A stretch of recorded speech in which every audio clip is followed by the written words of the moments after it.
సంవత్సరాల గత ప్రభుత్వం ఒక నీటి చుట్టూ కూడా హైదరాబాద్ తీసుకురాలి. ఇలా మళ్ళీ రేవంత్ రెడ్డి గారి నాయకత్వంలో ఏ ప్రభుత్వం హైదరాబాద్ కు గోదావరి జలాలను తీసుకొచ్చే కార్యక్రమాన్ని పునఃప్రారంభించి రాబోయే కాలంలో పెరుగుతున్న హైదరాబాద్ కు త్రాగునీటి పరంగా సమస్య లేకుండా చేసే ప్రయత్నం చేస్తోంది. 10 ఏళ్లుగా డ్రైనేజీలకు సంబంధించి లేదా ఇతర త్రాగునీటికి సంబంధించి పట్టించుకునే వాళ్ళు ఎంతసేపు గుండాయుధంతో బెదిరింపులతోటి రాజకీయం చేయాలనుకునే కేసుల ద్వారా పోలీసు ద్వారా ప్రభుత్వాన్ని నడిపిన వాళ్ళు ఇవాళ సానుభూతి పేరు మీద మీ దగ్గరికి వస్తా ఉన్నారు. ప్రభుత్వం అధికారం డెవలప్మెంట్ అనేటువంటిది సానుభూతి పనిచేసేది కాదు.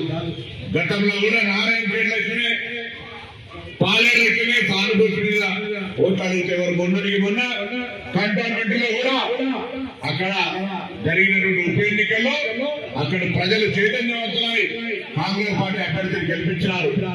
అక్కడ గణేష్ గారి నాయకత్వంలో సికింద్రాబాద్ కంటోన్మెంట్ అనేక రకాలుగా అభివృద్ధి చెందుతా ఉన్నది. జూబ్లీకి సంబంధించి ఉప ఎన్నికల్లో తెలంగాణ రాష్ట్రంలో అధికారంలో ఉన్న కాంగ్రెస్ పార్టీ ముఖ్యమంత్రి రేవంత్ రెడ్డి గారు మొత్తం క్యాబినెట్ అంతా నవీన్ గారి ఇంట ఉంది.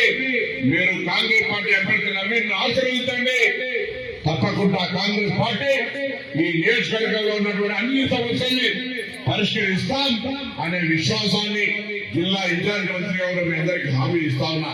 మీరు నవీన్ యాదవ్ ఆశీర్వదించినట్టయితే యువకుడిగా ఉత్సాహవంతుడిగా పనిచేసేటువంటి మనస్తత్వంతో ఉన్నటువంటి నవీన్ యాదవ్ గారు మీ అందరినీ నోట్లో నాలుగలాగా ఉండి ఈ సమస్యలన్నీ పరిష్కరించేటువంటి చొరవలు పెడతాడు.